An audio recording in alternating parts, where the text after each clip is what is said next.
Hi everyone. This is రావుల్ Rammohan Reddy.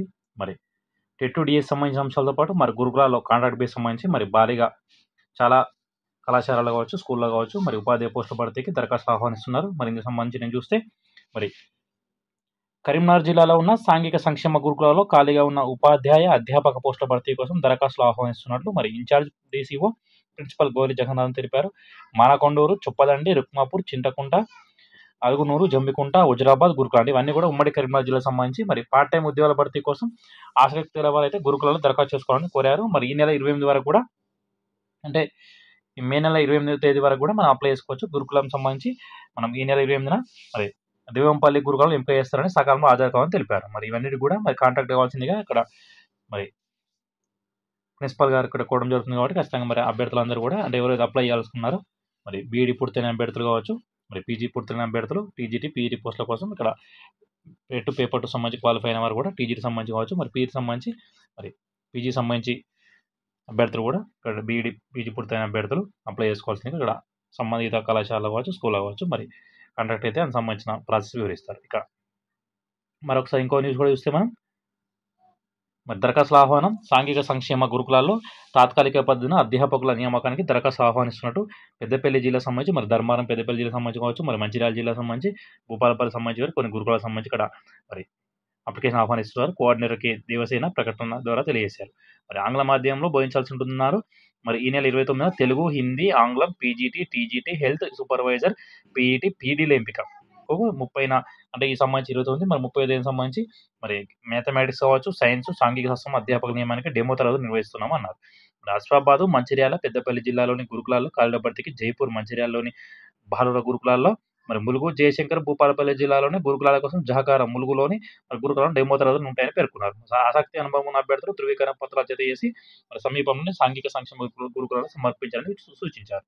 మొత్తంగా అయితే మరి అప్లై చేసుకున్న అభ్యర్థులు ఈ గురుకులాల్లో సంబంధించి ప్రిన్సిపాల్‌ని మనం కాంటాక్ట్ అయితే దానికి సంబంధించిన అప్లికేషన్‌తో పాటు మన అప్లికేషన్ తీసుకోవడం జరుగుతుంది. ఆ రోజున మరి 29 తారీఖు సంబంధించి ఇక్కడ ఇంటర్వ్యూ, 30 తారీఖు సంబంధించి మరి ఈ ములుగు సంబంధించి ఇక్కడ డెమో హాజరు కావాల్సి ఉంటుంది. ఇక మిగతా వారైతే మరి ఈ నెల 29న తెలుగు, హిందీ, ఆంగ్లం, పీజీటీ వారైతే మరి సంబంధించి ఇక్కడ 29 డెమో, 30 సంబంధించి వేరే డెమో, అంటే 2 సెపరేట్ డెమోలు ఇవ్వడం జరిగింది.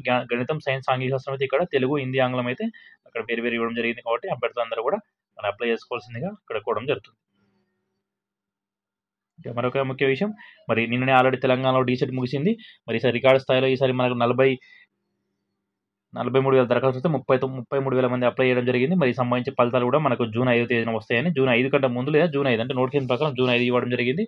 మరి డిప్లొమా ఇన్ ఎలిమెంటరీ ఎడ్యుకేషన్ కావచ్చు, డిఎల్ఈడి, మరి diploma in pre school education, DPSC, diploma in pre school education, అంటే మనకు ఫ్యూచర్‌లో ఎన్‌పీఏ అమలు అయితే దానికి సంబంధించి మరి ఈ కోర్స్ చేసిన వాళ్ళకి ఎలిజిబుల్ ఉంటుంది. ఫస్ట్ అయితే డిఎస్సిలో మాత్రం ఈ జనరల్ డిఎస్‌లో మాత్రం మరి ఈ డిప్లొమా ప్రీ స్కూల్ ఎడ్యుకేషన్ వరకైతే ఛాన్స్ లేదు.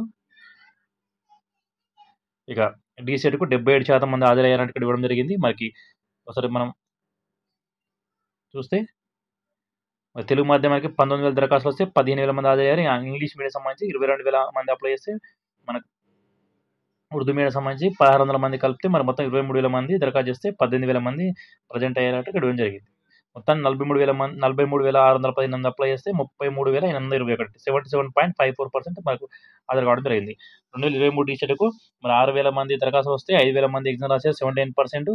మరి 2024 సంబంధించి 17,000 మంది దరఖాస్తు చేస్తే 15,000 దరఖాస్తులు, 85% హాజరయ్యారు. ఈసారి మాత్రం మనకు అప్లికేషన్ పెరిగిన పర్సెంటేజ్ తగ్గింది. కాబట్టి పర్సెంట్ తగ్గిన మొత్తం అప్లికేషన్ అయితే పెరిగింది. ఓవరాల్‌గా మనకు మరి ఈసారి సీట్లు కూడా పెరిగే అవకాశం ఉంది. కాబట్టి ఆల్రెడీ డీఈడీ, బీఈడీ కళాశాల కూడా ఎన్‌సీఈటీ కొత్త అప్లికేషన్ స్వీకరిస్తున్నాం. కాబట్టి మరి గతంతో పోలిస్తే భారీగా అప్లికేషన్ పెరిగాయని చెప్పుకోవచ్చు.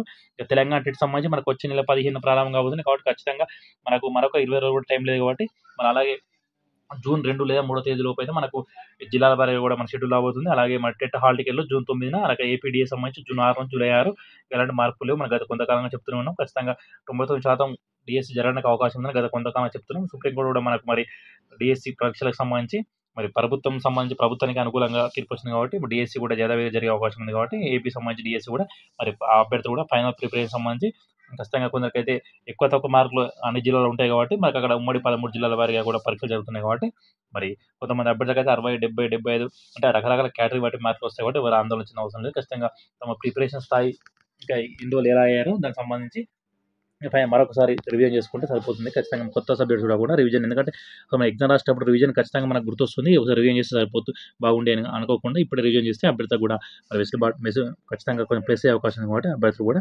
తెలంగాణ టెట్ సంబంధించి కూడా మనకు వచ్చే నెల 15 ప్రారంభం కాబోతున్నాయి, 15-30 వరకు. కాబట్టి పేపర్ 1, పేపర్ 2 మధ్యలో కొన్ని రోజులు పేపర్ 1 జరుగుతుంది, మళ్ళీ పేపర్ 2, మళ్ళీ చివరిగా పేపర్ 1. కాబట్టి ఏపీడిఎస్ కూడా అలాగే ఉండే అవకాశం ఉంది. కాబట్టి ముందు హెచ్జిటి స్కూల్ వచ్చిన మళ్ళీ హెచ్జిటి వరుసగా జరిగాయి కాబట్టి కొన్ని జిల్లాలు అటు ఇటు ఉంటాయి కాబట్టి మన తెలంగాణ మనలో అక్కడ ఉంటుంది కాబట్టి ఖచ్చితంగా అభ్యర్థులు కూడా ప్రిపరేషన్ మరి అలాగే కొనసాగించి తమ అనుకున్న లక్ష్యాన్ని మరి చేరితే మనకు కూడా ఖచ్చితంగా అభ్యర్థులందరూ కూడా తమ అనుకున్న లక్ష్యాలు చేరవలసిందిగా, అంటే చేరుకునే విధంగా మన ప్రయత్నం కూడా, అంటే మన సంబంధించి గైడెన్స్ కూడా ఇవ్వడం జరుగుతుంది. కాబట్టి మన అభ్యర్థులందరూ అలాగే ఇంకా గురుకులాలకు సంబంధించి కూడా అప్లై చేసుకోవాల్సిందిగా మొత్తానికి ఈ అప్డేట్. అలాగే ఇక తెలంగాణ డిఏ సంబంధించి కూడా మనం రేపు విద్యాశాఖ అధికారి దగ్గర వెళ్ళడం జరుగుతుంది. కాబట్టి మనం రేపు ఎల్లుండి సంబంధించిన అప్డేట్ ఉంటే ఖచ్చితంగా మళ్ళీ అందజేస్తాం. సో ఇది friends latest update. Thank you.